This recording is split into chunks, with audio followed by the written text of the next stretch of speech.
સુરત ઉધના વિસ્તારમાં આવેલી માધવ ગૌશાળામાં ગણેશોત્સવ સમિતિ દ્વારા આગામી તહેવારોને ધ્યાને રાખી મહત્વપૂર્ણ બેઠક યોજાઈ। બેઠકમાં શહેર પોલીસ વડાઓની હાજરી ખાસ રહી હતી। સુરત ઉધના વિસ્તારમાં આવેલી માધવ ગૌશાળામાં ગણેશોત્સવ સમિતિ દ્વારા આગામી તહેવારોને ધ્યાને રાખી એક મહત્વપૂર્ણ બેઠક યોજાઈ। બેઠકમાં મુખ્ય મહેમાન તરીકે એસીપી ચિરાગ તેમજ ઉધના પોલીસ સ્ટેશનના પોલીસ પીઆઈ ઠાકોર ઉપસ્થિત રહ્યા। આ ઉપરાંત શહેરના 70 જેટલા મંડળોના આગેવાનોએ આ બેઠકમાં ભાગ લઈ ઉત્સવ આયોજન અંગે વિચારો વહેંચ્યા। બેઠક દરમિયાન એસીપી ચિરાગભાઈએ તમામ મંડળોને સરકારી ગાઈડલાઇનનું કડક પાલન કરવા અને સુરક્ષાના ભાગરૂપે દરેક સ્થળો પર સીસીટીવી કેમેરા લગાડવા અનિવાર્ય સૂચન કર્યું। તેમણે કહ્યું કે ઉત્સવ દરમિયાન કોઈપણ પ્રકારની અનિચ્છનીય ઘટના ન બને તે માટે પોલીસ વહીવટીતંત્ર સંપૂર્ણ સહકાર આપશે, પરંતુ આયોજકો પણ પોતે પોતાની જવાબદારી નિભાવવી જરૂરી છે। બેઠકમાં માધવ ગૌશાળાના સભ્યો પણ હાજર રહ્યા। તેમણે ઉત્સવ દરમિયાન શાંતિ, ભાઈચારો, વ્યવસ્થા જાળવવા અંગે હાજર મંડળના પ્રતિનિધિઓને માર્ગદર્શન પૂરું પાડ્યું। આ બેઠક દરમિયાન મંડળોના આગેવાનોએ ઉત્સવ આયોજનની જરૂરિયાતો અને પડકારો વ્યક્ત કરતા પોલીસ વિભાગ દ્વારા તાત્કાલિક સહકાર અપાશે તેવી ખાતરી પણ કરાઈ। સમિતિ દ્વારા તમામ મંડળોને સમયસર પરવાનગી લેવા તેમજ ટ્રાફિક વ્યવસ્થા અંગે સંકલન રાખવા અપીલ કરવામાં આવી। કેમેરામેન હકીમ શેખ સાથે વસીમ હાસમીનો રિપોર્ટ, આઝાદ ન્યૂઝ, સુરત। મારું નામ અમિત શુક્લા છે। સુરત શહેર ગણેશ ઉત્સવ સમિતિનો ઉપપ્રમુખ ને આજે ઉધના પોલીસ સ્ટેશનમાં હદ વિસ્તારમાં આવેલા શ્રી માધવ ગૌશાલામાં આ મિટિંગ યોજવામાં આવેલું, જેમાં એસીપી સાહેબ ને પીઆઈ સાહેબ આવીને બધા ભક્તોને સૂચન કર્યું કે કેવી રીતે આગળ ગણેશ ઉત્સવનું આયોજન કરવામાં આવે। માટીનું મૂર્તિનું આહ્વાન વધારે કરવામાં આવ્યું છે। પાણી સુરક્ષિત રહે, પર્યાવરણ સુરક્ષિત રહે એ માટેનું વધારે અમારું ધ્યાન છે।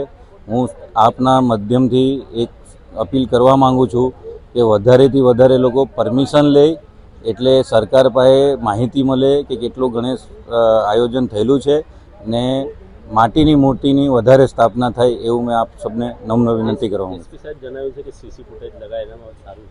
સીસીટીવી ફૂટેજ લગાવતી એટલું સારું વસ્તુ છે ને કે ગયા કઈ વર્ષોમાં એવું બનાવ બનેલું કે ચોર આવે કે કોઈ જાનવર પંડાલમાં ઘૂસી જાય ને મૂર્તિ ખંડિત થઈ જાય ને એ છે ને હિન્દુ મુસલમાનનું બધું થઈ જતું હતું ને બધું માર્કેટમાં બહુ ખરાબ મેસેજ જતું હતું। તો આ સીસીટીવી મૂકવાથી એ વસ્તુનું બહુ ધ્યાન રહેશે કે આ કોમી વસ્તુ નથી, આ ભૂલથી થયેલી વસ્તુ છે, તો એમાં કંઈ મેટર આગળ ન વધે એટલે સીસીટીવી બહુ સારી વસ્તુ છે, બધાએ પંડાલે લગાવવું જોઈએ। મારું નામ પ્રેમ કદમ છે અને મને જેટલા બી ગણેશ ઉત્સવ જો હમણાં આવે છે, હમણાં બધાના આગમન શરૂ થઈ જ ગયા છે। બહુ લોકોના જેટલા બી હમણાં જે મંડળો છે અહીંયા જો મોજૂદ હતા માધવ ગૌશાલા ખાતે, એ બધા તે મારું એક જ વિનંતી છે કે જે હનુમાનજીની પુતળો લાવીને તમે રોડ ઉપર નચાવો છો અને એમને પ્રદર્શન માટે મૂકો છો, આનાથી એવું નાના નાના બાળકો બી જે હોય એમના પર બી ગલત અસર પડે। જેવું કે હનુમાનજી તે પ્રદર્શન કરે, એમ બોડી બતાવે, ગદો હલાવે, તો એ લોકોને શું લાગે કે હનુમાનજી તો હસવા માટે જ છે। આપણે હિન્દુ થઈને હિન્દુ ધર્મનું અપમાન આવું સારું નહીં લાગે, એ જ મને બધાને સૂચના આપવાની હતી અને વિનંતી છે કે આવું આ વર્ષે નહીં કરતા। બહુ વર્ષથી મેં જોઉં છું આ ને બહુ ટાઈમથી અમે બહુ ટ્રાય કરી રોકવાની, પર નહીં થતું।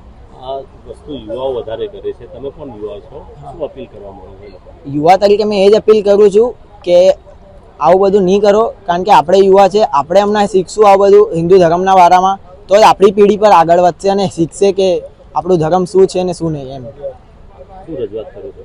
એ જ કે આ પ્રદર્શન હનુમાનજી હોય કે કોઈ બી ભગવાન દેવી દેવતા હોય એમનું આવું અપમાન રોડ ઉપર નચાવીને આવું પ્રદર્શન સારું નહીં લાગે, એ જ બધાને મેં રજૂઆત કરું છું। ગણેશ સમિતિને તમે કઈ રજૂઆત કરી છે? અમે ગયા વર્ષે બી કરેલી ને આ વર્ષે બી અમે કરશું જ, કારણ કે ગયા વર્ષે અમે જરાક લેટ પડી ગયેલા એટલે લોકોએ બધાએ બુક કરી રાખેલી હતી। એ લોકો કહે કે અમે હવે કેન્સલ નહીં કરશું, અમારા પૈસા પછી તમે આપશો, એવું બધું એ લોકો કહે। કેન્સલ નહીં કરશો? એ જે હનુમાનજીનું પૂતળું એ લોકોએ બુક માણસના વેશમાં હનુમાનજી આવીને નાચે, એ લોકોએ કેન્સલ નહીં થાય, અમે બુક કરી દીધા, પૈસા આપી દીધા એમ કહે એ લોકો। આ વર્ષે થાય તો શું કરશો? આ વર્ષે થાય તો અમે રોકવાની ટ્રાય કરીશું। પહેલે તો તમારા ન્યૂઝના માધ્યમથી અમે રજૂઆત કરી છે। આજ રોજ માધવ ગૌશાળા અને એનિમલ હોસ્ટેલ ખાતે ઉધના પોલીસ સ્ટેશન વિસ્તારમાં આવેલા ગણપતિજીના આયોજકો સાથે મિટિંગ કરવામાં આવી, જેમાં પોલીસ કમિશનર સાહેબ સુરતના જે હાઇટ સંબંધ ગણપતિજીની મૂર્તિના હાઇટ સંબંધે જે જાહેરનામું છે એ વાંચી સંભળાવવામાં આવ્યું તથા તમામ આયોજકોને તમામ જે મંડળ છે તેમાં મંડપમાં સીસીટીવી લગાવવા માટે સૂચના આપી તથા 24/7 બે માણસો મંડપમાં રહે તે બાબતે આયોજકો સાથે ચર્ચા કરી.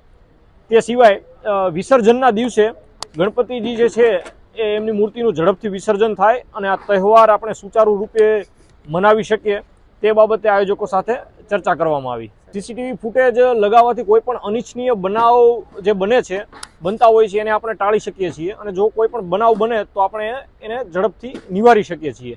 નવી ગાઈડલાઈન હતી એમનું આપણે અત્યારે મિટિંગમાં ચર્ચા કરવામાં આવેલી છે.